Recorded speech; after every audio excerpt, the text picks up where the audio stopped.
And this is the Below Average Angler Podcast. What's up, guys? What's up, everybody? How are y'all doing tonight? Oh, welcome to this week's installment of Below Average Angler. I'm your host. I'm just kidding. I'm kind of the host. Who is the host? I'm your host. We're both the hosts. And welcome to this week where we're going to talk about none other than the fishing pillow and Garmin Livescope. Woo. Having Garmin Livescope on both of our boats now. Yes, sir. We can say that. Clint's got a boat. Now, my boat not only has Livescope, but it has a trolling motor, which I went without for almost a month. No fishing off that boat with no trolling motor. Was it really that long? Yeah. Oh my gosh. Trolling motor isn't here yet. Let's push off this tree. Look at those toes.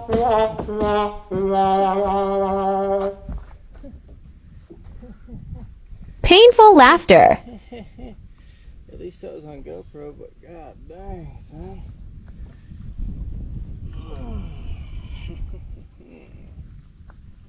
Try to push off on a tree.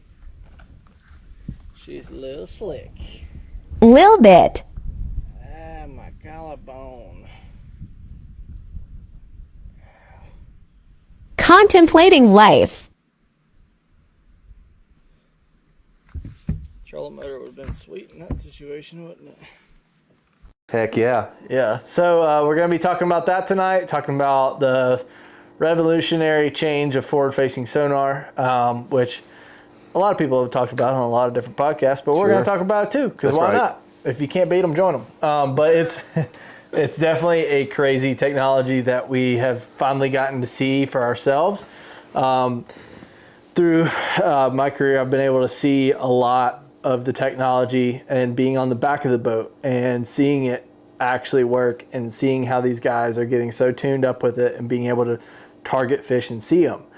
But yesterday was my first day controlling the trolling motor the whole day and running Livescope, and it's a whole different world. Them boys make it seem so easy.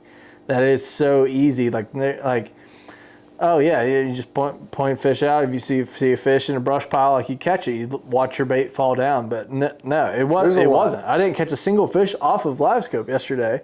I didn't, there's a lot that goes into it, but I'll go ahead and start by saying I don't think I caught a fish looking at him is the way I word it. Yeah. I don't think I caught a fish looking at them my first 3 or 4 trips out with that forward facing sonar. That sounds about right. Just but getting it it's such a learning curve.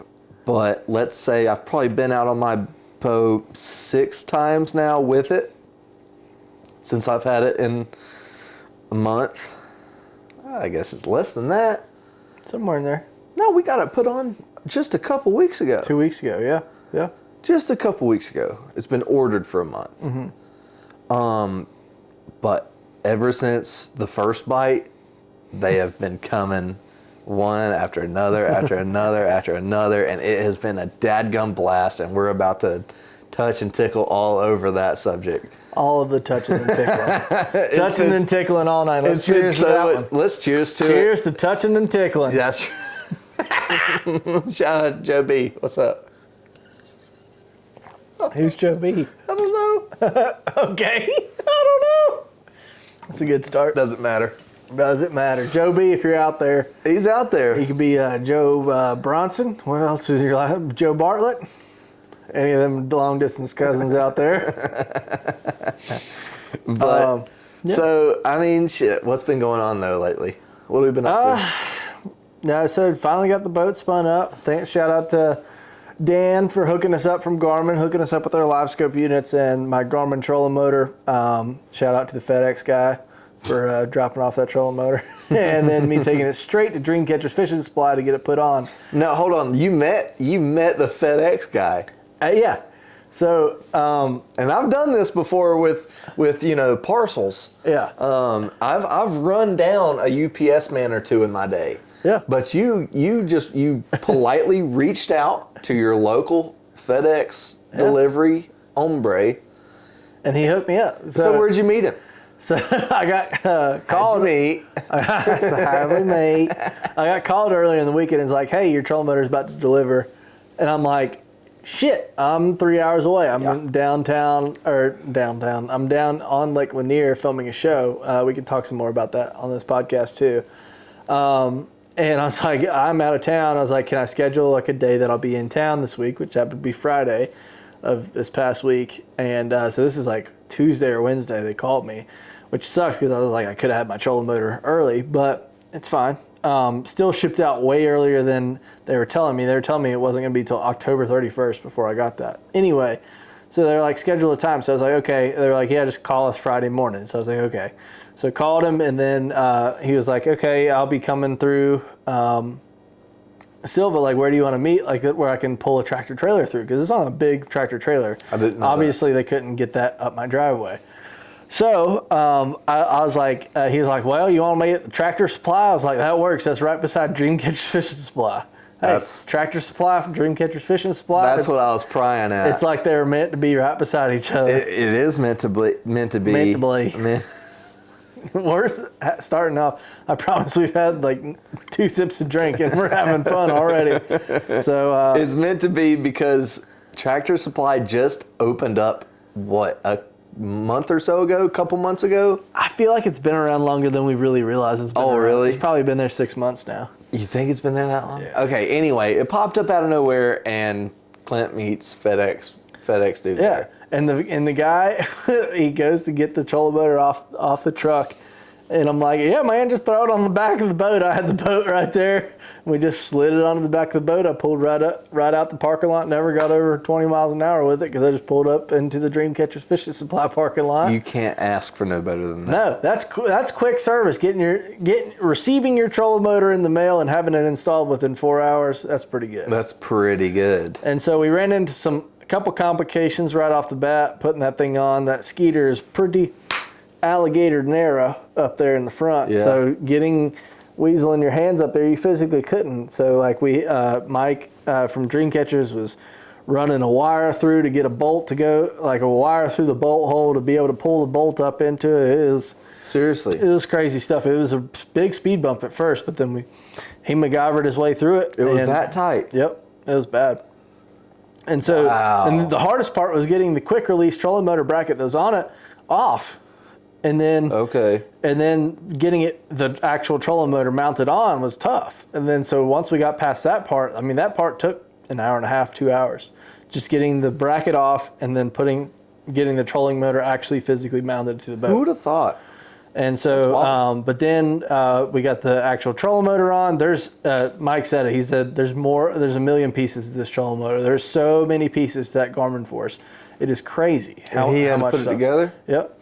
So we bit by bit out of the box, putting everything together. It's just little things you don't think of, like putting together the trolling motor handle, like that you physically pull up, lining up the cable, lining up the pins, putting in the springs, and then so we get it. I'm like, all right, we're about done. Like he already mounted the transducer with the perspective mount and everything like that. And then I'm like, all right, we're like 3 hours in, like it's about done. And then he's like, oh, now we got to hook up power. So we had to hook up power, run cables. I'm like, all right, we're almost there. And he's like, oh, now we got to put it in the foot pedal.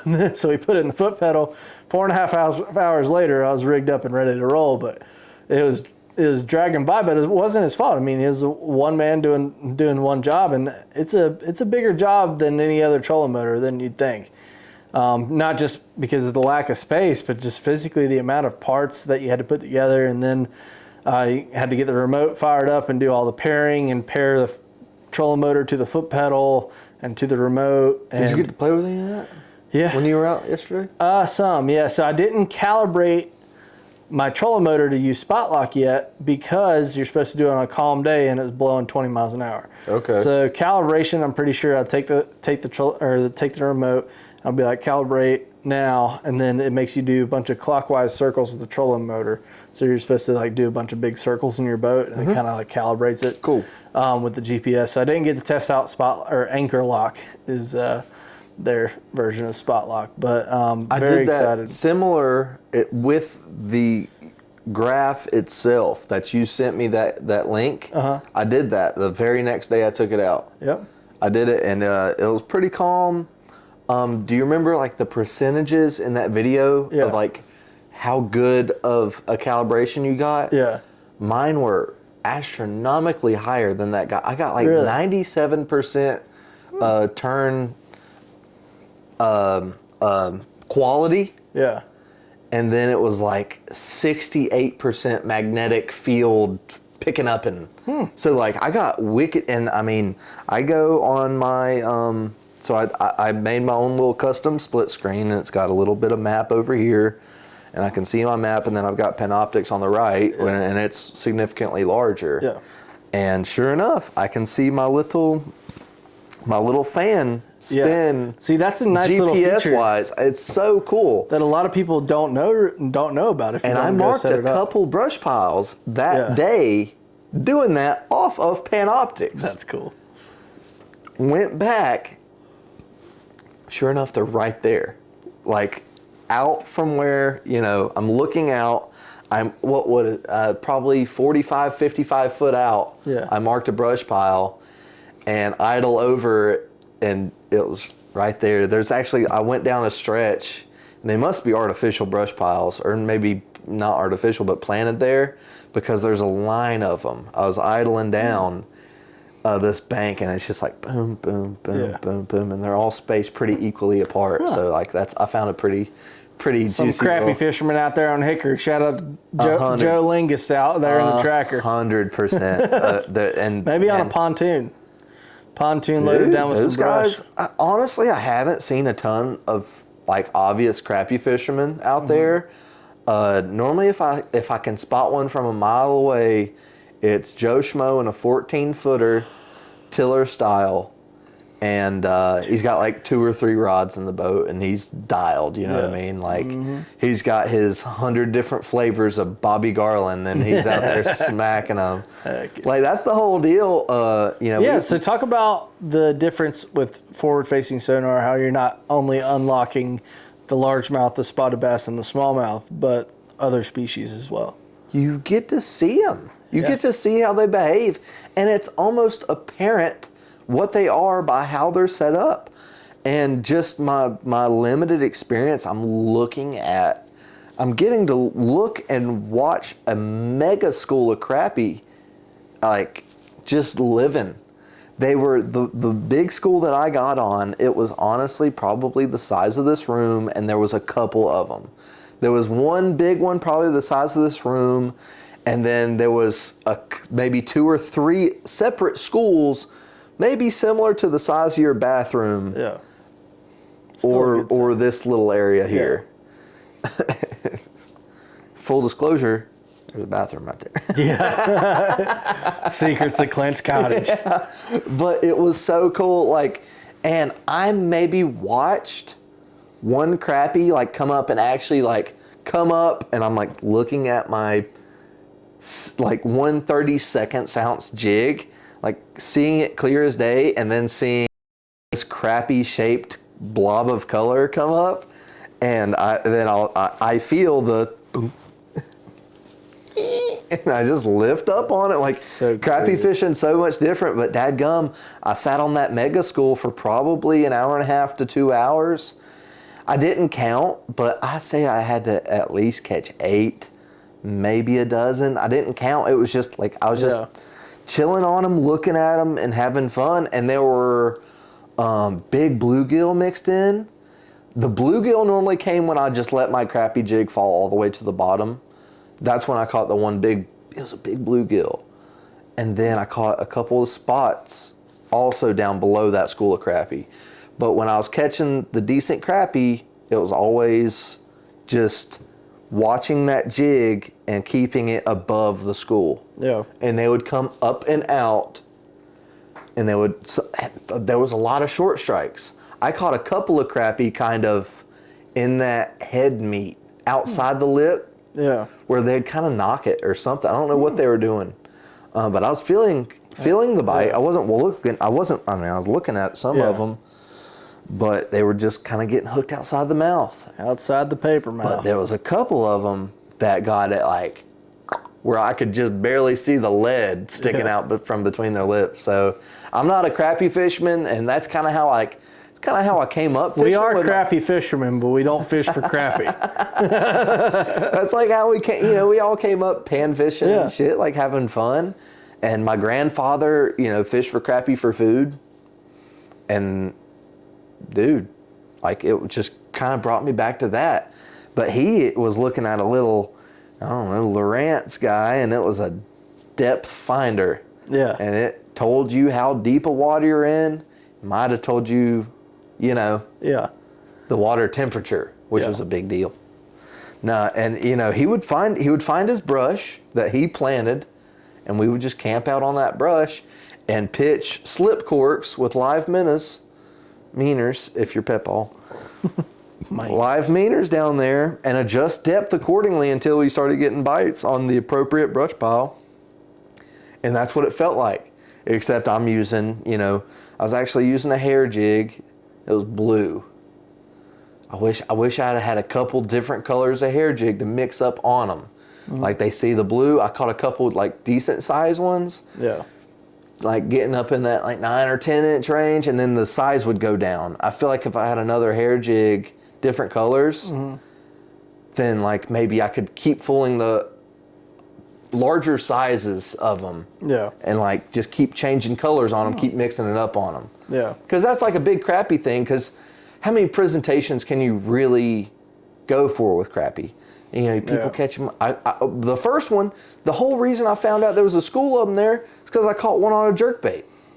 I was like, oh, there's school. And then I panned that forward facing optics. I panned that forward facing sonar out there, and it just went. And I was like, oh my gosh. Like, I knew I was in for something. Yeah. I didn't know if it was anything that was going to work, but I was out there camping on them. Yeah.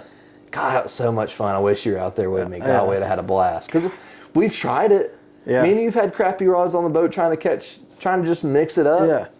Not without Livescope, but No, yes. yeah, definitely without it. Trying to catch some, and we never caught crappie together. We never caught anything. Intentionally. Not intentionally. We've caught crappie together fishing for bass, but never I think you caught. I caught a good one with you on that little crankbait. Yeah. You caught one But on we've really- topwater too, or not topwater, but was it topwater when I caught the big one on the spy bait? You caught jerkbait. That was a jerkbait, wasn't it? Dude, I've caught so many big crappie on a jerkbait. It's so much fun. Because it's like they'll hit it and they hit it sideways, so they're like all panned out, all pan fishy. And then you're like, oh, it's a little one. And then you're like, nope, it's a crappie. And it's a dandy. It was there, yeah, so much fun. Let's see. So this is all on the Livescope. Like, really my first day, kind of getting dialed in on it, kind of figuring out, okay, so here's the whole deal, and this is what I want to talk to you about. So you went out there, and I wanted to ask, were you able to see fish swimming? Like, did you get to see a couple? A couple of times. When it was, they're just kind of like the streaks up and down. And then like I know why that is. Why is that? Because as a bass fisherman, you want that reach, your range, your forward range. You want to be able to see out there farther, because a bass fisherman can make a great big old long cast. Yeah. Way farther than your Panoptics can see. But so you're packing 90 foot onto a 10-inch screen.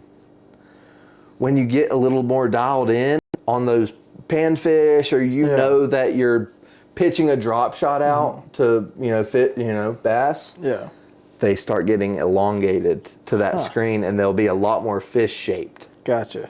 So when you're out there, they're all going to look.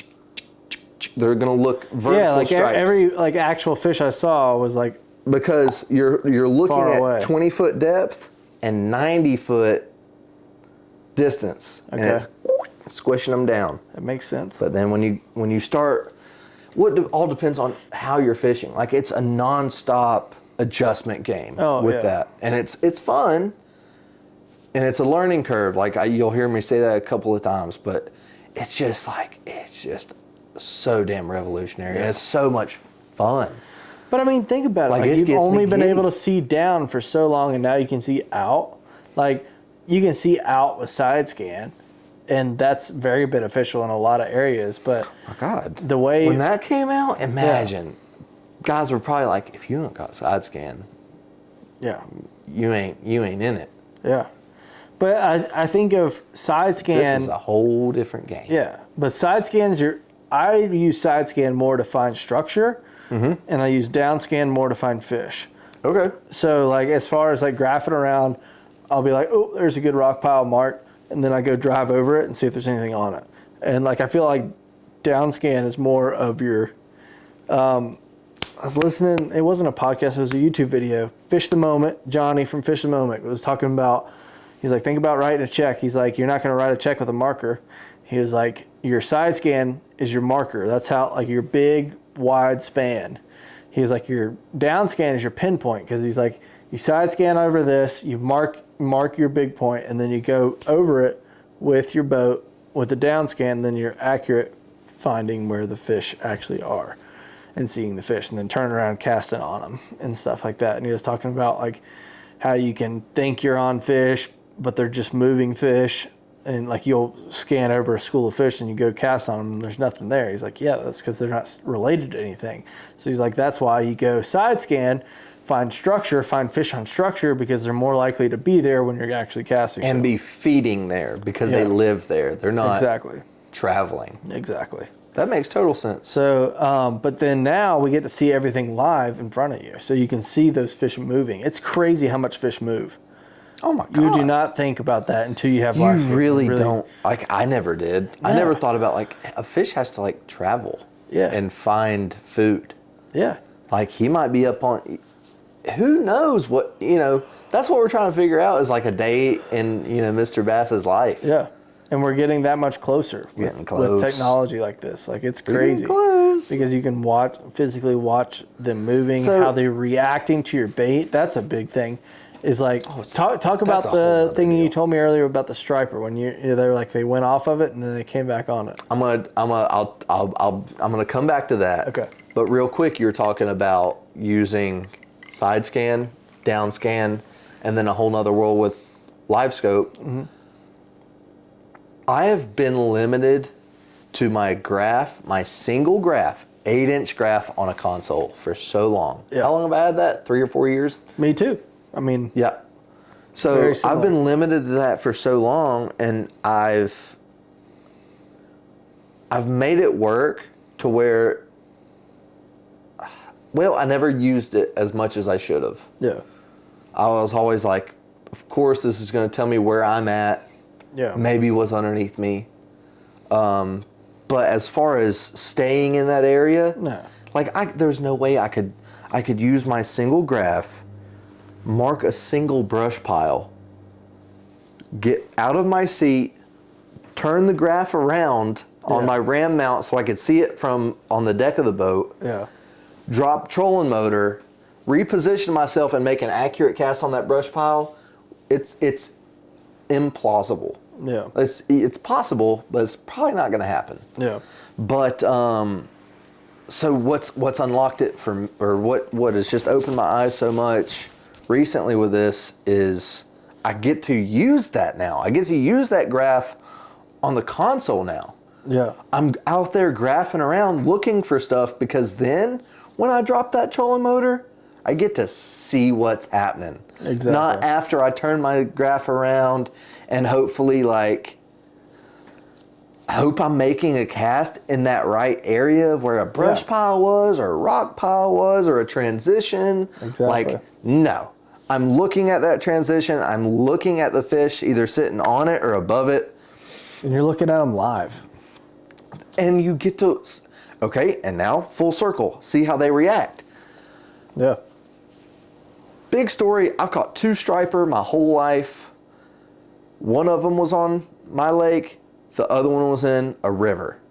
They were both on 10-pound test line. One of them was on jerkbait. One of them was on topwater. I doubled that the other day. I'm out there on a spot that I frequent, and it's a great big old long point. But in this point, it's a very steep drop off the bank. Very, very steep. Gets down to 55 feet like nothing, like in no time. Yeah. And I know when the wind is blowing against this point, blowing on that steep bluff, that bait corrals there and fish corral the bait there. The wind is putting them there and the fish are putting them there. So I'm in this area and I'm going through the motions. I'm making casts, I'm fishing, but I also, while I'm fishing a jerkbait, plus one, I'm looking around. I'm just on that trolling motor looking around. It's so freaking cool. And sure enough, way out, 90 degrees out to the right, I go straight out, back, like a backhand cast. And I'm, jerking it, jerk, jerk, jerk, jerk. And I see them come up. I see 2 marks come up, check out my jerkbait, bail off like 10, 15 foot. And like I'm able to look like they just left my bait by like a good bit. Yeah. Like they're gone. And then I go jerk, jerk, jerk, jerk, jerk, jerk. They crush it immediately. I've never seen, like this is on a graph. Yeah. Like this is on an electronic. And I just watch these fish fly. Like I watch these fish go, and my little Aldebaran just starts screaming, just like it just starts lighting up. Yeah. I'm like, this is what I honestly think. I say this is what it's all about. Like I get fired up. And it was my 3rd striper ever. Like cool. It was a little dude, little tiny striper, but I'm like, holy shit, it's a striper. I get him unhooked, let him go, and hop back up on the trolling motor. I say, there's the other one. Jerk, jerk, jerk, jerk, jerk, jerk. I didn't know you caught both of them. That's awesome. Yeah, dude, consecutive casts, like back to back. That's sick. That's the power of Livescope right there. Yeah, dude. I couldn't believe it. I mean, it was literally like, all right, I caught him. Where's the other one? Didn't leave. He's not gonna just He's still bounce. there. He's still there. Oh, sorry. He's just like, where's my buddy? Where's my pal? Yeah, where's he? Where's old Ain swimming off to? He liked him that little +1 junior. What you hunting? I got a damn There you go. coaster fell off. Spilled water all But over the my second leg. one was a little bit bigger and it was so cool. Again, I got him on my light jerkbait rod, 10-pound test line, and he just took straight out away from the bank to deep water, and I just clicked my drag back a couple of notches and just let him eat. Because, those juniors, they got size 8 hooks and they're ultra light. Yeah. The hooks. So I just let him eat. Rod's bowed up. I've got the rod up in the air, and as this little striper is running out to deep water, the line, as he's peeling line off the reel, it's like splitting the water as he's like high in the water column. And the faster he goes, the line is just like splitting the water away. Yeah, it was like watching a tarpon run. Like I thought he was about to break, and like there's going to be a tarpon on the end of my jerkbait rod or something. But like, it was like, and the line would just go up and away, and it was just so freaking cool. It's just different. I don't get to catch striper on light tackle all the time, so it was cool. Yeah, that's sick. I mean, and this was on the same day. This is on the same day as the crappie. This is on the same day that I caught, I don't know, a dozen to 15 spots, and I saw 2 big ones. I saw two in that 3.5 to 4.5 pound range. But that's what's cool is when you see fish and catch fish, you're realizing what size they look like on the graph. Because that's the thing. Like everything I saw, I was like, I can't tell if that's a crappie, a bass, a minnow.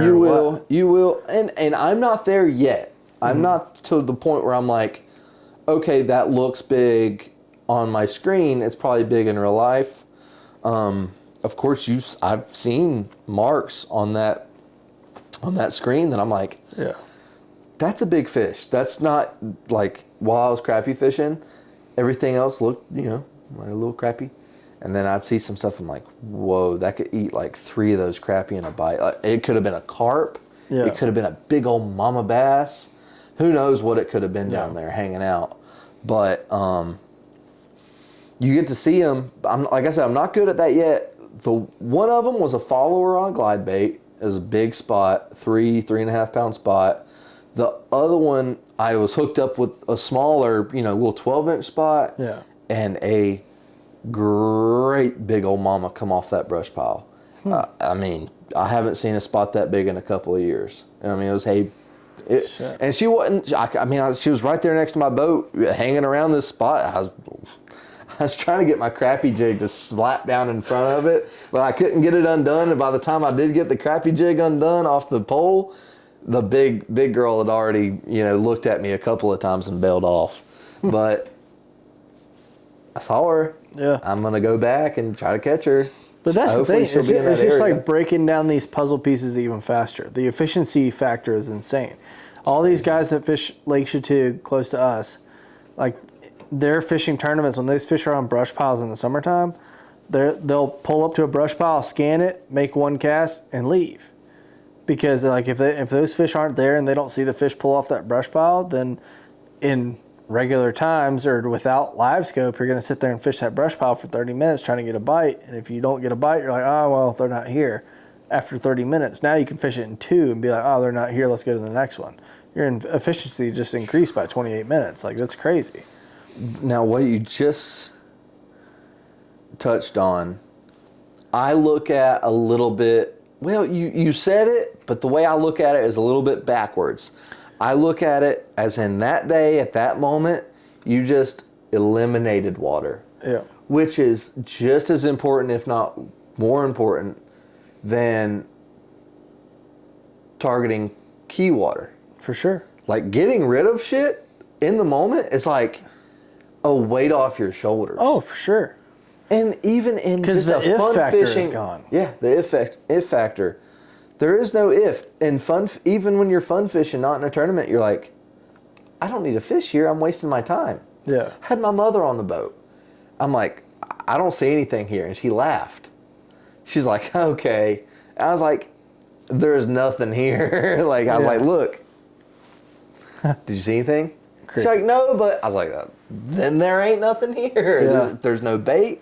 There's no predatory fish. On to the next spot. Yep.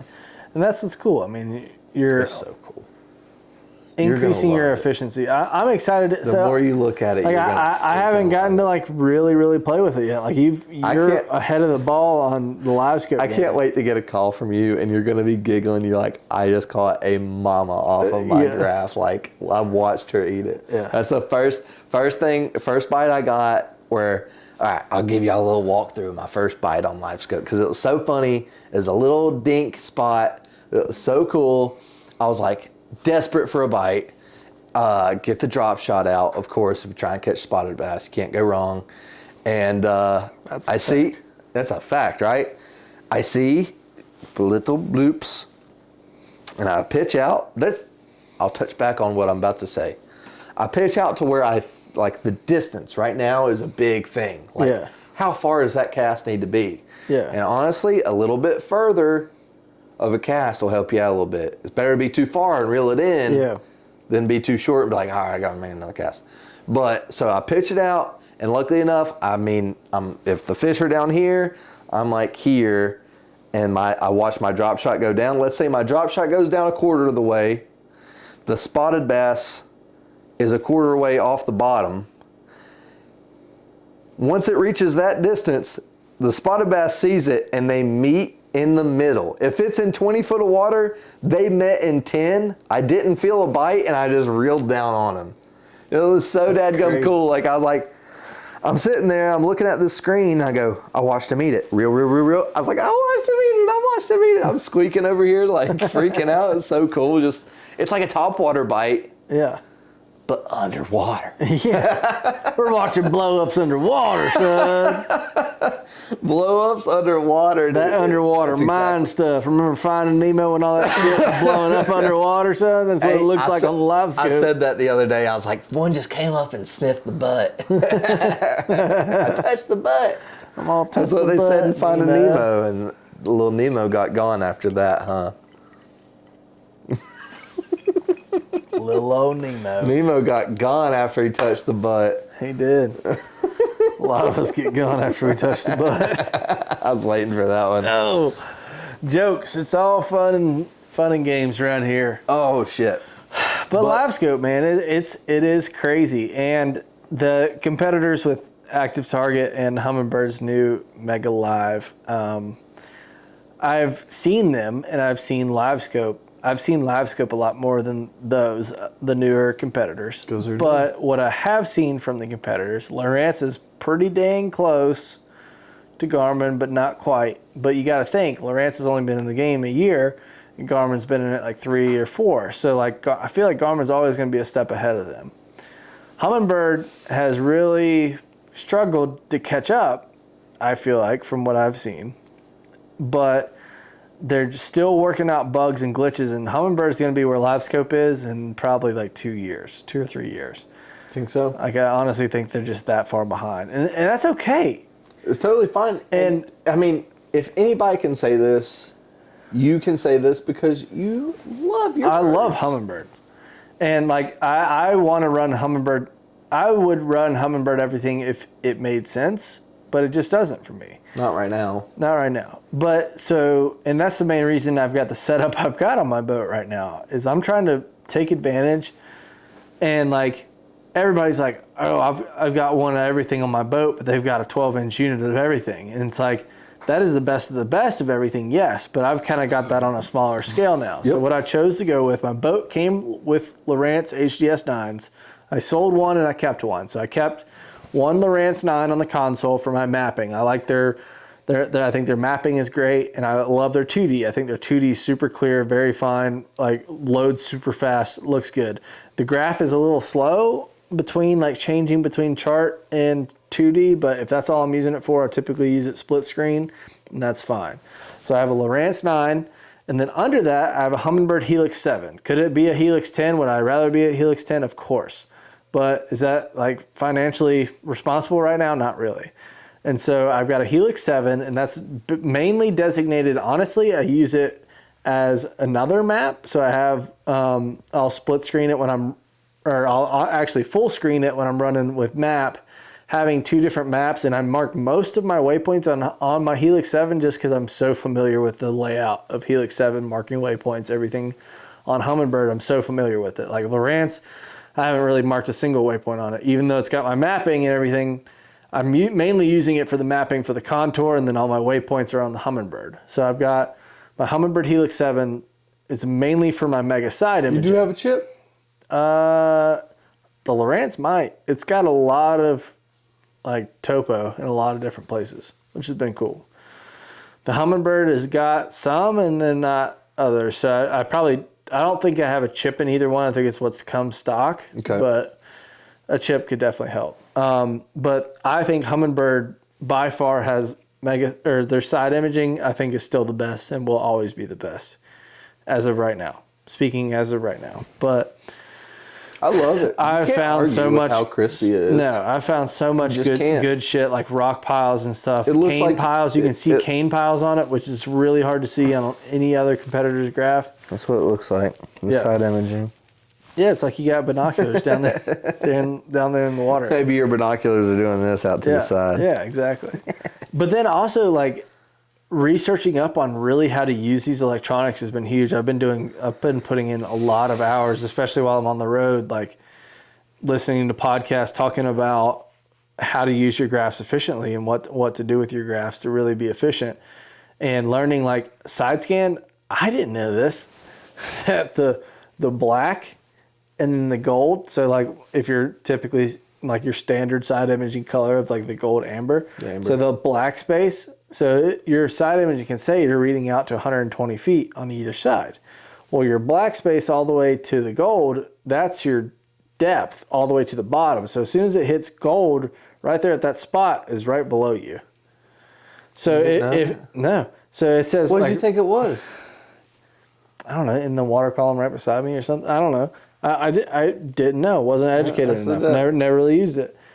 And so, but then what a lot of people don't think about is, so let's say you're in 40 foot of water and you're reading 120 foot out, and right where you see that bottom, then that means that you're only showing 80 feet out to either side in that gold. Right. Whereas it says 120 up in the corner, you're thinking you might be reading 120 feet out. But no, it's really only 80. It's minus the depth. Yeah. Is how far out. minus the depth. Which is super simple, but also something I never really thought when you're about. looking at it, you're if you didn't already know that, you'd question that. Yeah. So that makes sense. Because I still like... So my side scan, which is, it's not mega side, it's just their kind of original Yeah. One of their platform. first, yeah. It just, I keep it at a 125. It just seems like a good number to keep things at. Yeah. Just so everything looks the same for the most part. Keep it at one width. And if you're in 80 foot of water, it's pointless. Mm-hmm. That's a little extreme. But let's say you're in 50 foot of water. Yeah. And you might be looking up onto a steep bank on one side. Well, then you're just looking at, 70 foot off to the side, which is like not that much. You're making a couple of passes on that, what you may think is a key piece of structure down there, and it might be, depending on where you're at. Yeah. But you're not getting a big view of it, and you're sure as shit not getting a big view of it. Yeah. And so that gets frustrating for me when I'm trying to operate my side imaging. Mm-hmm. It does, and it's like Just trying to use it to its full advantage. I really like down imaging, and 2D just shows you some stuff that you might not see on your down imaging. Yeah. But they're all so critical if you want to fish offshore. For They're sure. crucial, every single one of them, and having the best of the best of each is just as critical. Exactly. Having the Mega Live and then having Lowrance's down imaging, Exactly. you're just right up there. Yeah, it makes sense. And then I've got the Livescope up front to do what we've been talking about the whole podcast. Mm-hmm. And so, and having a 10-inch unit that has enough screen, I'll show it just because it's right here. And you can't even see it because it's not lit up. But, I mean, that's a pretty good size screen. A lot of people run with the 93 SV, which is the 9-inch unit, just because it's affordable. That extra inch makes a difference, ladies and gentlemen. But it is nice. And like I've seen like Oliver Nye's boat, he's got the 12s, and that's perfect. Or Jason Ash just got the Echo Map 12 or whatever the GPS map is supposed to have a faster processor, so it's a little clearer than these touchscreen versions. But I think we did the right thing, and having something is way better than nothing. And I think that these are still super crispy. It's incredible. So I can see. So, okay, this is something I've been wanting to talk about on here. Let me get them little puppies out of here. This is something I've been wanting to talk about on here, and it's how much you have to change your settings. And if you look at any video on YouTube, it's going to say the same thing. Yeah. And I guess I didn't, at the very, very first, I was like, they're just being a little snobby about it. Yeah. Like, they have to be that. But it really is. And for one, it's super easy. It's not hard. No. Those buttons, if you're on your main Panoptic screen, those buttons are right there. You don't have to go into a menu. You can if you want to get very, very finite adjustments on it. Yeah. Finite. If you want to get those dialed in adjustments, you go to your maps. But as far as your range, you can go +5. Yeah. To a point, it'll go +10. I think after 80, it'll go 80, 75, 80, then 90, Yeah. 100. And then depth, I think, goes by 5s. Just like right there on your main screen, you don't have to go to the menu. You can do it by 1s. And then your gain, here's something I want you to play with next time you're out there. Color gain. Just bump it up a few into like, I think mine's in like the mid 70s color gain. And it doesn't affect your feedback of your transducer. It just jacks up how bright your color is on the graph. So like that's how I got my little tiny crappie jig to look like a mop jig. It just glows. It's like, holy shit. Honest to goodness, my crappie jig looked just like... Now the jerk baits do look different. Honestly, the crappie jig looked just like a glide bait on there. That's sick. Isn't that weird? Yeah. How a little tiny 32nd ounce crappie jig can look very, very similar to a 4.5, 6 ounce glide bait. That's crazy. Like, it is. But it's beautiful. And then when you see a little homie coming up to say what's up, it's like, what's up, dude? Yeah, Z. Come in the boat. Crazy. Oh my gosh, man. But it sounds like your efficiency's gone up a lot already. And just the 6 trips that you've had. Like, I don't want to be totally reliant on it. Like, I'm having a really good time with it right now. But I still had a number of hours the other day where I was just, I know that this little stretch of docks is productive, and you and I have seen good fish on them before. And I just went down them, throwing a big bait, and I got a big follower. And that is just as much information as you're getting on that graph. Yeah. Getting a good follower on a big bait. I mean, it'd have been cool if he chomped it. It was like a 3.5 pound spot on a big old 8-inch bluegill style glide bait. Probably not going to eat the big bluegill. He might have eaten a great big old gizzard shad imitator. Yeah. But that bluegill might have been a little much for the little spot to chew on. But, I mean, I wouldn't put it past them. They're aggressive as all get out. Yeah. That was the only follower I got that day. The big bait bite has just not been there. But I think I've got a couple of areas picked out to where I think I can get one to commit on it. Yeah. The past 3 times I've been out, I've gotten a follower at least on a big bait. At least, well, that's it. Yeah. A follower. So I've got a couple of locations that hold better fish, but man, there's still just so many little ones. Just those numbers of those little ones. They require so much food. Yeah. And that's why they're in my freezer. Sorry. Shout out to North Carolina for the no limit on spots now. That's right. And some of these North Carolina lakes should have them in it. They need the spots in it, but a lot of them don't. Yep. A lot of them should not have them in it. It's crazy. And I don't think that they shouldn't be there. I do think that they need to be regulated more and targeted. Because they're just such productive spawners and eaters. They eat. If there's one thing they're good at is eating and getting down. And peel and drag. And peeling, they are really good at peel and drag, but they're even better at playing some R&B in the, afternoon delight hours. What the fuck? They reproduce a lot. Okay. There's a lot of little ones. How about that? I had no idea where that was going, but I was like, that sounded dirty. I liked it. Oh my gosh, man. There's nothing better than fishing. Yeah. Isn't it something? It's crazy. You'll never stop learning. No, it's a constant grind. And so I wanted to touch on this past week. I've been filming down on Lake Lanier with the guys from Cast. Shout out to Ryan Hanks, Eddie Krauth, Franco that we fished with this week. The guys have been awesome. Shout out to Mick for the support over from Australia too. But it's a company called Cast. They particularly make these topwater baits for GTs and things over in Australia, which we want to do very soon. Hopefully we'll make that happen sometime soon when Australia opens back up.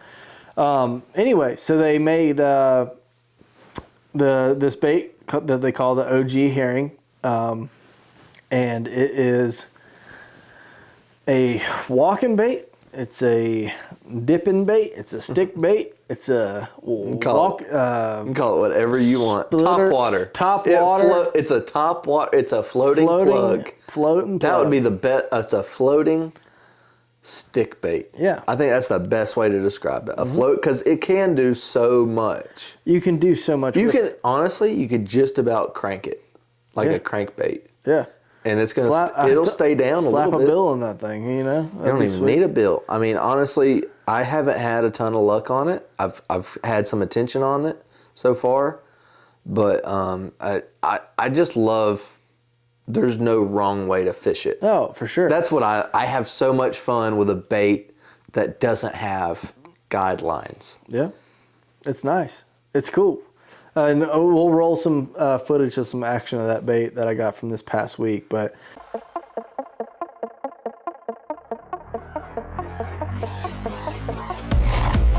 oh my god!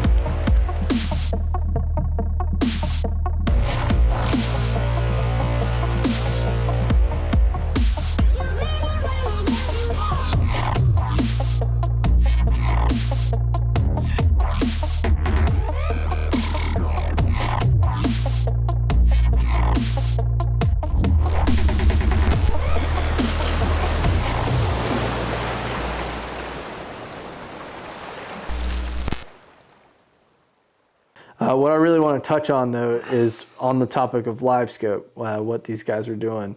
So there's a million brush piles on Lake Lanier. There's a ton. And we ran half of them, I feel like. And so what they would do is they would pull up away from the brush pile, 60 to 100 feet away from the brush pile, make a big long cast that weighs almost 2 ounces, or ounce and a half, 2 ounces, somewhere in there. Make a big long cast over the brush pile. Conditions were honestly tough. It was like sunny and calm for a topwater bite, but we still made it happen. But what they would do is when they got in range, after they made their first big bomb out there and start working it back, then they'd pan over to the brush pile and start seeing the fish interact with this bait. So I want to say 9 times out of 10, the fish would come off the brush pile and come up to look at the bait. So it's up here in the water column. These fish are pulling off this brush pile and looking at it.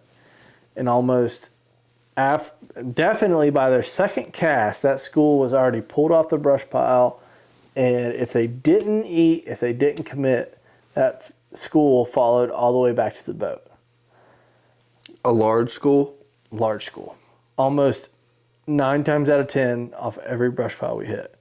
So what they would do is they'd only make 2 or 3 casts on a brush pile, pick up, and move. It was great for filming. So I'm not sitting there sweating, holding, and watching really? on So one you spot on the trolling were motor. getting your shot and sitting back like- down and running. And, Okay. it was like, I'm sitting there, I roll for 2 minutes, and then I'm not rolling anymore. And I sit there and I roll for 2 minutes, and then I'm not rolling anymore. And I did that all day because typical scenario, dude's on the trolling motor running down the bank, you're sitting there just forever, sitting there recording just because you're recording, because you don't want to miss a shot. But here it was like, all right, there's the brush pile, they just made the first cast, click. And I might have missed 1 fish catch out of 20 this week. So not bad. Pretty good. Pretty good odds. And Why'd then you miss it? You were fishing? no, I wasn't fishing. I was just not rolling. It just changed batteries and Gotcha. just missed it. Gotcha. But I thought it was crazy being able to watch those fish come off that brush pile. Because you think about it, you're like, oh man, I went and sunk brush there this week. I'm going to go fish it. Well, those fish are there. If you're not looking at Livescope, you're sitting there working that top water of that brush pile, working that top water over that brush pile, cast after cast after cast. Did they really go sink brush that week? No. I'm saying, like, if you were a guy that went and sunk brush and you were fishing without Livescope, you'd be fishing to that brush pile, making cast over cast over cast with top water, and then go move on to the next one after 30 minutes, an hour, however long you feel like fishing that brush pile. Them, after 2 casts, they realized that that school had pulled off, was completely off that brush pile, and there's no fish on that brush pile anymore. Without Livescope or graphing over that brush pile, you wouldn't know. But you could show up to that brush pile, graph over them, see the fish there, and pull off and start making cast up. Were they not terribly interested with maybe pulling them off the brush pile and then putting a subsurface bait in front of them, i.e., one of their soft plastics? They didn't really throw their soft plastics on Lanier just because we were really after a topwater bite. So I mean, they threw them some. I got one hung in a brush pile. If we really wanted to do that, I'd say we rotate out one guy. One guy throws the top water, the second Big guy top throws water. it behind him with a jerk bait or a kayak or a cast swim bait. Which would be That'd be nice. But it's crazy to watch. And then also like watching the fish interact with the bait going across the top of the water, and they're pulling up, they're looking at it, they're doing this stuff. And then what was crazy was it was cloudy. So they're throwing the OG. It's kind of like a bone color on the bottom and herringy on top, like a purpley herring on top, which is great for overcast. Not great for when the sun peeks out. So Eddie throws down with the OG herring with the bone and herring color over the brush pile. We watch those fish like come up to it and then back off. Well, then Ryan throws in with the black pearl chrome, which has chrome and flash, and the sun had just peeked out. A cloud went by, sun peeked out. Watch those fish immediately shoot up, boom, 4-pound spot. That's nuts. And we land a 4-pound spot. Like, as soon as that color change makes such a difference. And I feel like they were just so reactive to having that flash and that color change in that sunlight and having that silhouette. Sure enough. And so you really get to figure out like how the fish are reacting to the bait. A lot of times you think about like how they're reacting, whether it be a jig, a shaky head, a drop shot, or a jerk bait or some type of moving bait. When you're watching this fish follow a bait and then come off of it or follow it, like if they follow it and come off of it, it's probably a color issue or they're just a curiosity issue. But then once you see them dial in and be like straight up, beeline for it and eat it, and then you get that bite, you're like, color's right. We're doing the right thing. That's what was so cool to watch. Obviously, my color was right that day because I caught so many on that jerk bait. But that particular scenario was a speed deal. Yeah.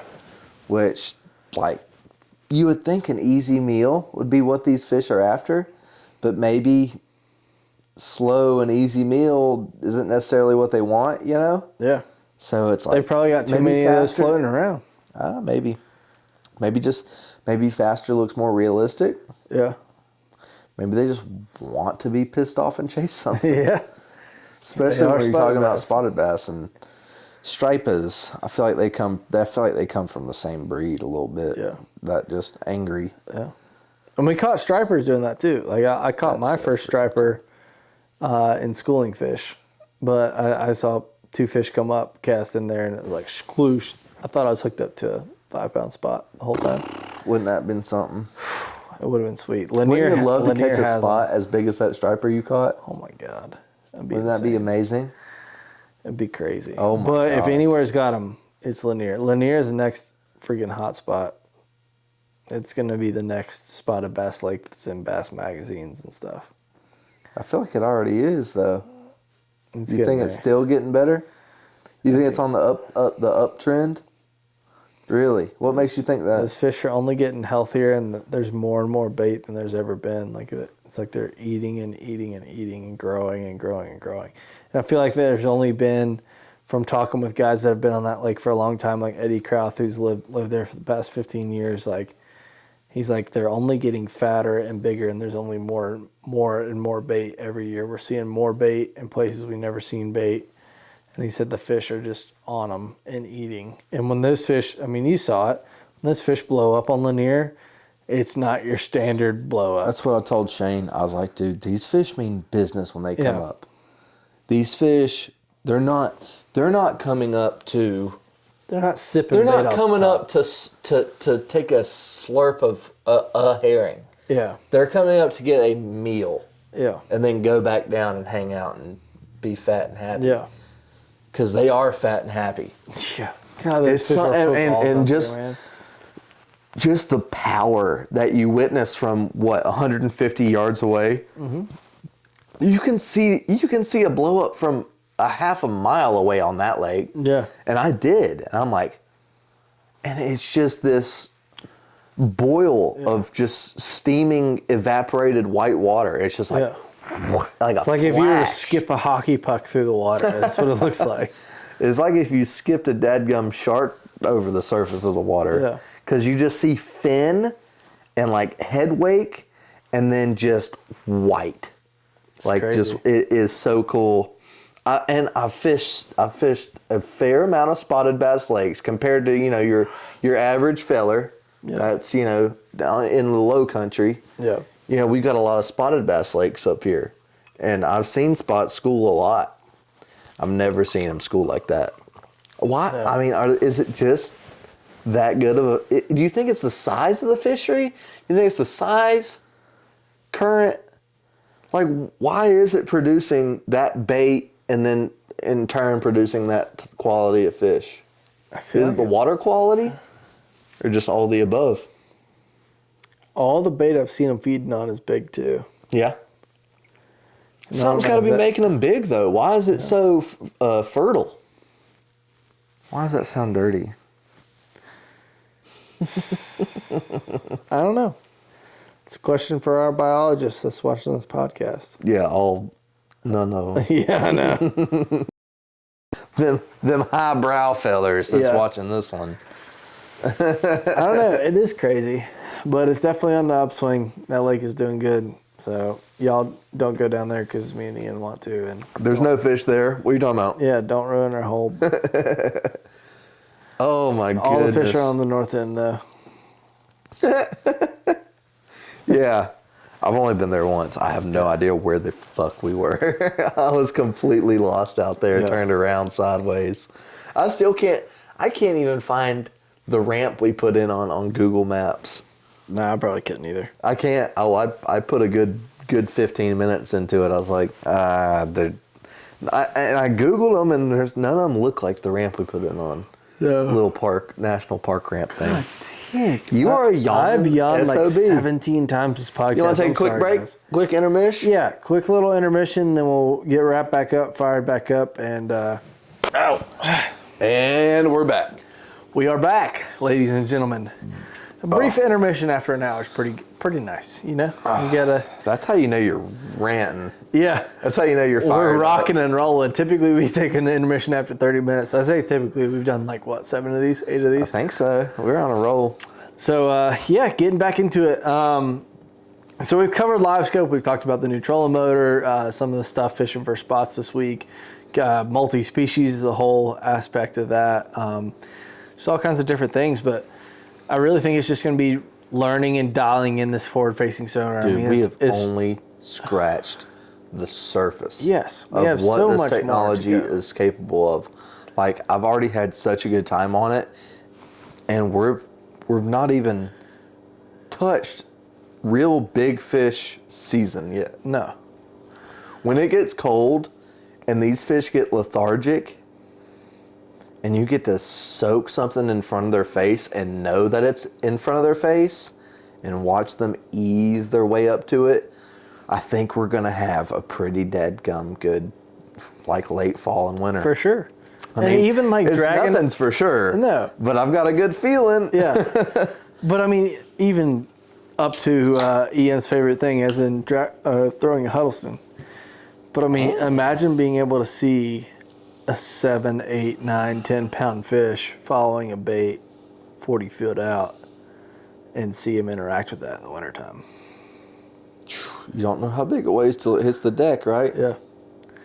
But you can see that big old blob just go cruising up behind it. It's crazy. Oh, I can't And you wait. don't know. And these guys, like, I think one of the social media wise, one of the people I've seen really dial in Livescope is Josh Jones out there in Texas. I mean, he has caught so many fish over 10, quite a few teener fish this year, Livescoping them with an A-rig, a swim jig. I mean, different things, just Livescoping these giant fish. And he's seeing them on an A-rig. But, like, with an A-rig, you think about it, it's a simple bait fish presentation. Straight retrieve. But, like, what he's doing is he's not straight retrieving it. Like, a lot of the times he sees the fish and, like, pulls it by him and reacts that A-rig at the exact right time to get that fish to engage.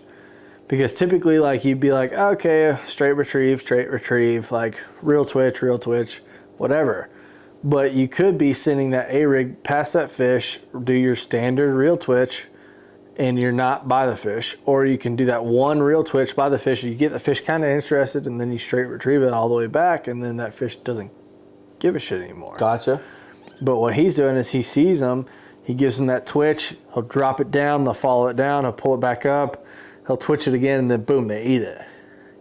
And he's like physically watching the body language of the fish. It's the same thing with watching the body language of a fish on a topwater blow up. When we're working that like topwater bait across the surface, and then you start speeding it up when after that fish shows you that body language and blows up on it, and you keep working it, and then you finally hook up to him because you read the body language of that fish. You're like, okay, let's like keep working it, keep him after it, he's on it. But when you can do that subsurface now, it's crazy. It really is. And the thing it makes me think of a lot as well as that is getting a follower on a big bait. Yeah. And I never realized how much fish follow traditional baits. Mm-hmm. They just don't follow them to the point of you seeing them. Exactly. Which is wild. Crazy. One thing I have run into a lot lately since I've been playing with this is bringing a whole school of fish to my boat, and if I'm looking into the water, I'd have no idea whatsoever. No idea they're there or reacting with your bait or doing anything. And it's like no feedback. And you think about those days, we've had them, and we still have them, and we still will have them. Oh yeah. But think about those days when we go out for 12 hours and don't get a bite, and you're like, God, we weren't around a fish all day. Like, we didn't mark a single fish on the graph, on the down scan, on the side scan. Like, we didn't see shit. Those days are all too often. Yeah. But then now it's like we have been around them all day or in similar areas, but it's like we're not throwing it to them. We're not getting it in front of their face where it needs to be. And it can be as simple as all day you've been throwing a shaky head to the bank, dragging it back down, when they could be out off the bank, sitting on a hump, and they're suspended, and if they don't eat it on the fall, they're not going to eat it at all. Or you like change up your retrieve on, instead of throwing that shaky head, throw a jerk bait, pause it in front of the school, and then that pulls the school off the brush pile, and then you rip it, and then the faster you rip it, the more engaged they get, and then boom, they're on your bait. And like, it's crazy because like, I feel like it's the various retrieves and the more infliction of natural imitation on your bait at the right time is what's changing the game with the Livescope. You couldn't say it better, because I've seen all too often, I've seen those days, those just nothing days, dead. Yeah. But it's never dead. Your body of water is never dead. They're there. You're just off. Yeah. You're off by, it may be a little bit, maybe a lot. Yeah. It's all about shortening that learning curve. Oh, for sure. And think shortens about it. That learning curve astronomically. changes every single fishing trip you go out. Those fish are not going to act the Day same. to day, hour by hour. Yeah. But the difference is those hours by hours, you're adapting with them so incredibly faster. Oh, for sure. Night and day. Because you could be catching them in the morning on brush piles on topwater, and then it's the middle of the day, and they're not even on the brush piles anymore. They're like pushed up on the bank doing some shit, or they're pushed up thick in a laydown. Underneath docks? Yeah. I caught one off of, I saw some movement off of a deep dock piling. And I bring the jerkbait right past that piling, and I stop it.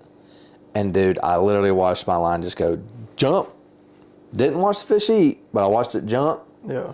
And I just started reeling. I mean, it's literally like, and you know, it's no giant right home belt, but dadgum, that's a fish catch that wouldn't have been there otherwise. Exactly. I mean, I would have brought that jerkbait down that dock, but I wouldn't have just stopped it at that pylon where I knew there was a fish, you know what I mean? Like, exactly. I don't know. And the opportunities are endless. They're endless. And it just gets me so giddy. And I'm not even talking bass fishing. I'm just talking maximizing your time on the water. Because I love bass fishing, But I love fishing. We just spent however long talking about me sitting on a giant pile of crappie. Yeah. I would have never done that in 100 years. No. Out there with I had a deck full of big baits tied on. I had one crappie jig. I had a jerk bait. That's what I brought with me that day. I think I had a drop shot with me too, just in case. But it's like, it gets me giddy. Like, I just get fired up just thinking about, for sure. I just can't wait until I can get out there the next. Of course, like, it's always been. Like, I can't wait to get out there the next time. Yeah. But now I'm like, now I know. Yeah. Now I get to watch it happen. I don't know. But no, it makes me want to put the crappie rod in the boat and have it for those slow days. What do you what's your response to the old timer that says this is cheating, this is video game fishing, this is this and that? Negative feedback from the more purist bass Well, I would fishermen. say our boy Paul Bork, that we both work for, has said it best, as in they haven't put a make 'em eat button on the Livescope yet. I have not heard him say that. Yeah. It's funny. But he's like, you still got to catch them. Yeah. You look at all these Bassmaster Opens, and you look at the boats, and you look at the guys that have this technology and have this advancement in technology and don't catch a fish. They're bringing 1, 2, 3 fish in to weigh in every day, and they might have the graph, they have the Livescope, they have the tools at their disposal, and it doesn't happen. Well, there's still the whole mental side of fishing. There's still the whole, like, showing up at the right time, the right place, presenting the right bait at the right time in the right way, Still all that, of reacting. course. There's still so many variables included. Does it help with efficiency? Of course, but where it's like, the advancement is never going to be able to surpass, like, you still have to make them eat. When everybody first got Livescope, was it awesome? Yes. But are they adapting to it already? Yes. Like, I feel like they hear that transducer, like, you can't get right on top of them on brush piles and things like that. Like, you can't be efficient like that anymore. But think about that. It's only going to get harder and harder and harder as those fish start to get more and more used to it. They're more adapted to it. They're going to know something's up. They're going to know something's not right. Well, do you think that's ever going to reach a point to where, and this is a very legitimate question, do you ever think that mindset is going to reach a point to where you'll see diminishing returns? It's got to. You think so? Think about it. Even though you can see the reaction and see the fish, if they hear that transducer and it's that big of a deal, doesn't mean they're going to eat. Like, if it gets to the point that we're so used to that change, like, there's still always going to be that gut reaction. Just like you can have a guy that was a UFC fighter for 40 years, like, always ready to hit somebody in the mouth, and you get him to the bar and he wants to fight, and he's like, nope, he's not going to fight. He's not going to bite. Not going to bite, not going to fight. But, like, it's going to be like getting to that point of, like, they get so used to getting in a bar fight all the time. They're like, all right, no, I'm done. I'm not going to eat it. Like, that's bad news. I can see it coming. Yeah. Like, they're like, nope, not gonna make it happen. Yeah. And especially with those more trophy-sized fish. yeah. Smarter. They've been there, done that. Exactly. Maybe, like, do you think it's gonna be this is gonna kind of sound weird to say, but the next generation of fish that grew up hearing these pingers bouncing off their heads and getting lures put in front of their face, it's going to be that much harder? It's going to. There's no reason it shouldn't. Just like anything else. Yeah.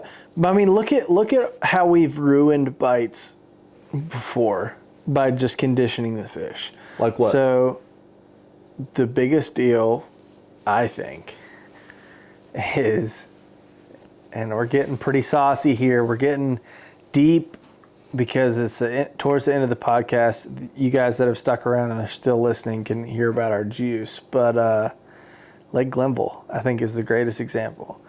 Small body of water. Oh, shit. I already know where you're going with this. Very small body of water. And We kind of did that. We've kind of ruined the bite a little bit. And the bite I'm talking about is there are 9 waterfalls on the whole lake, but there's 3 major ones. And in these waterfalls, the fish would pull up into the waterfalls a lot. And where we fished a lot was the waterfalls. Yeah. Because that's where the bait would pull up, and then the bass would follow, and then we'd go throw our baits in there and we'd catch them out of the waterfalls. And that was there's bait getting brought into the lake from the creeks. Exactly. Minnows, crawfish, and trout. Exactly. It was just a Becca for all of the bait fish. Like, why wouldn't the fish pull up in there?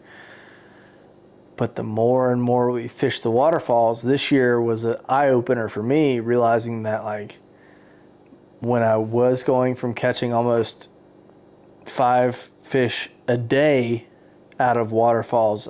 At least. Yeah. Like, that was like that's like a pretty conservative number. But that went to almost no fish coming out of waterfalls, and then no fish being in the waterfalls anymore. ever. No.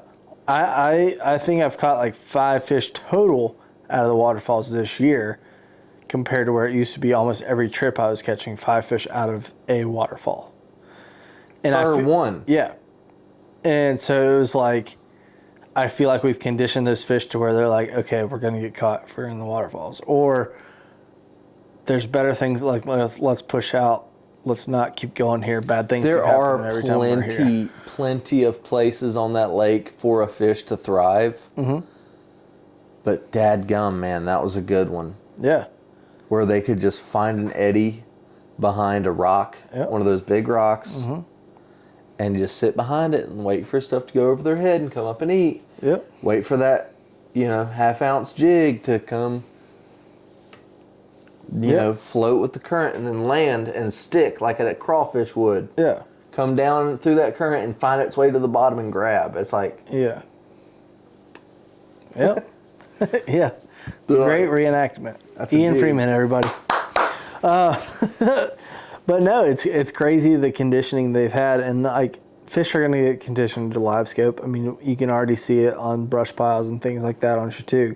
You get 80 foot off the brush pile, those fish will still react to your bait. But if you get right on top of that brush pile, those fish stuck to that brush pile and will not interact with your bait whatsoever. Really? And it's like, why did that change in the past 2 years? Because people have been catching them on brush piles forever.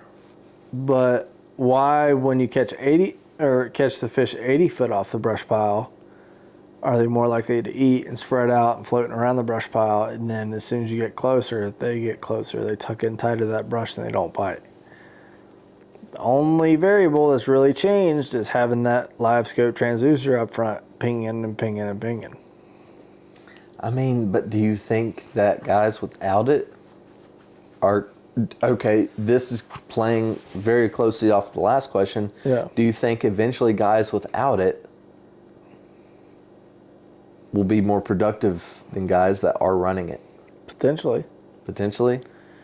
I mean, it's because possible. you think about the guys And with it's a all given- Fortrex trolling motor versus an Ultrex. We talked about that when I got my Fortrex. Yeah. And it was almost optimistic thinking of, most guys that are targeting bass fish are gonna have that electronically driven trolling motor. Yeah.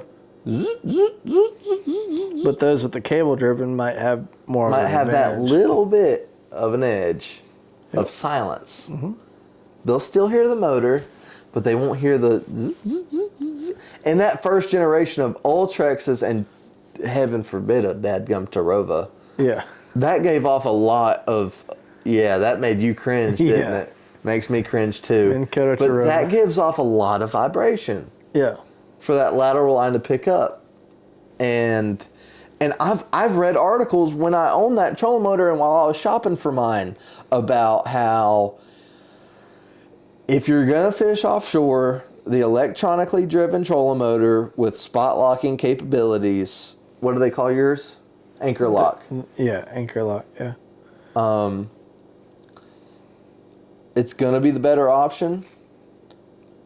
it's going to produce more sound. So it might not be the best option if you're a shallow water fisherman. Yeah. A bank fisherman, a guy that goes down the bank targeting, what would you call that? Target fishing. Target cover. Yeah, whatever. Yeah. Yeah.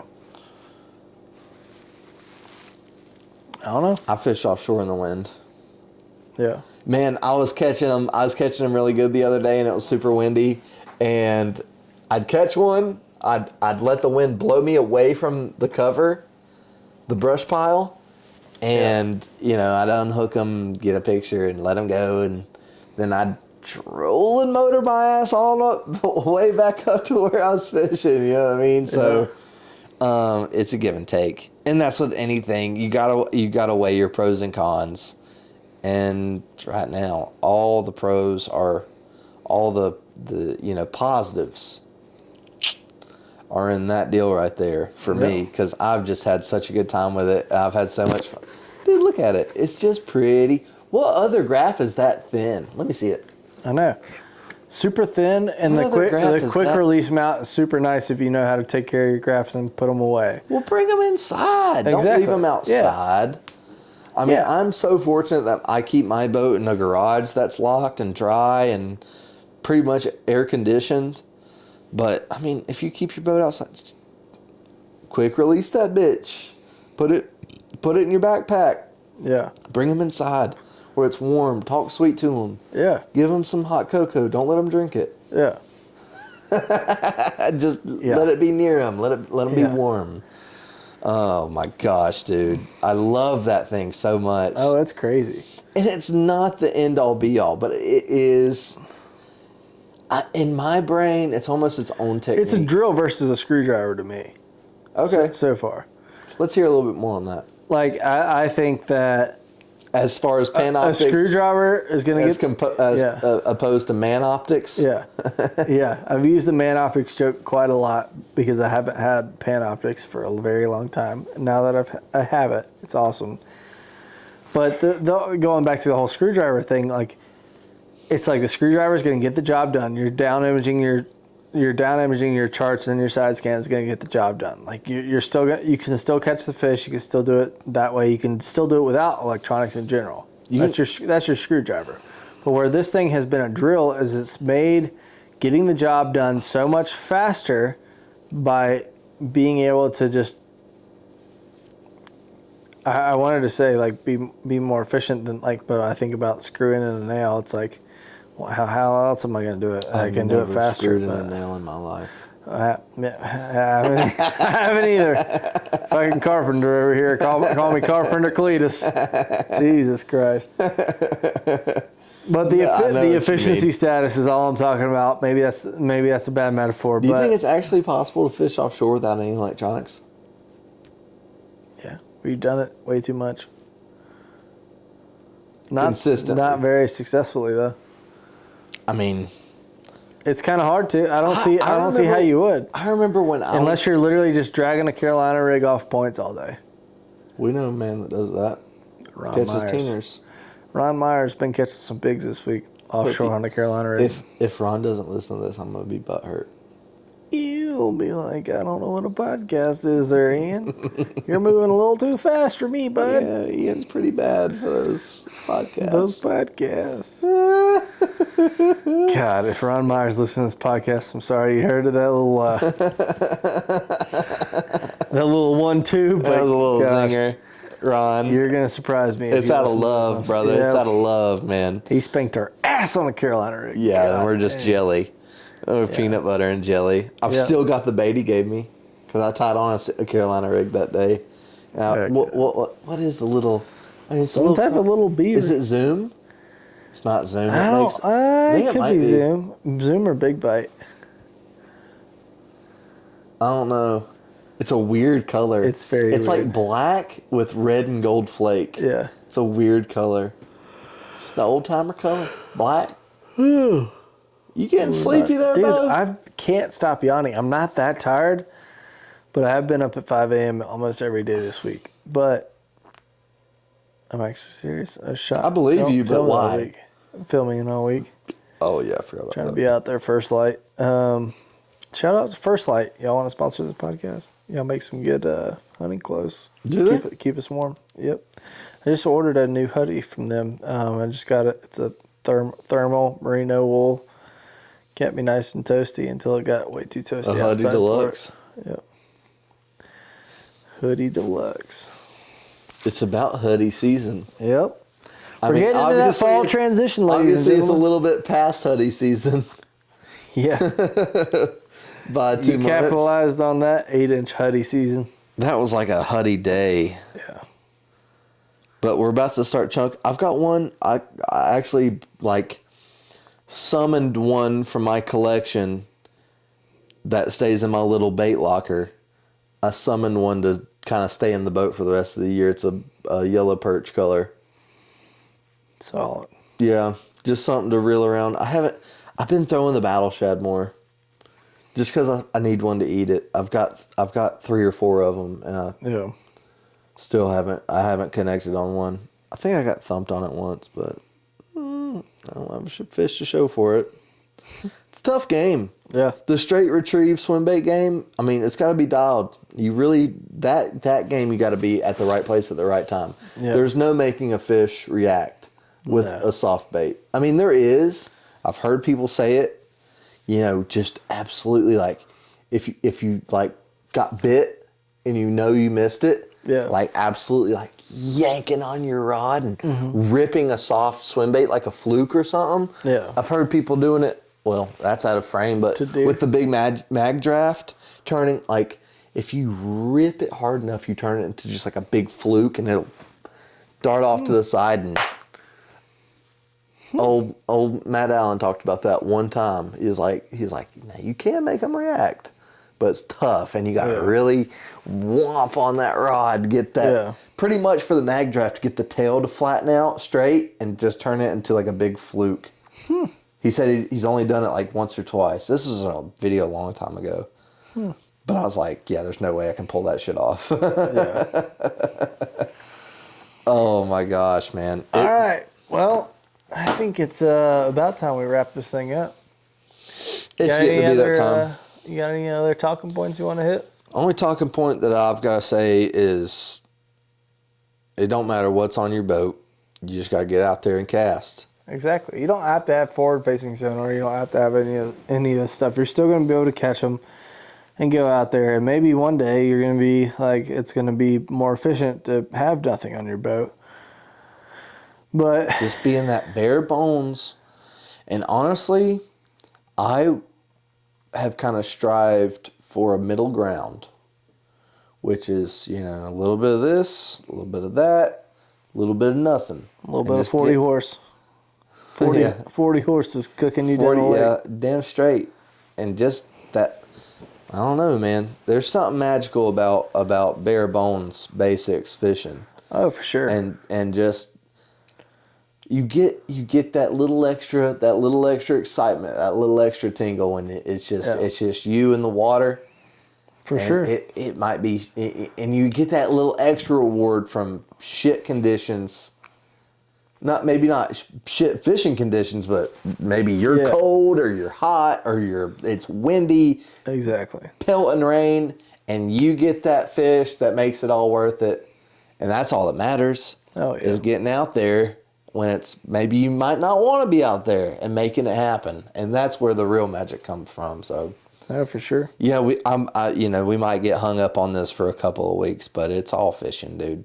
Yeah. It's all fishing, and it's all magic. Straight up, pure, a little bit of fairy dust on that baits, you know what I'm saying? A little bit of that Garmin dust. Okay, now we're back. All right, man.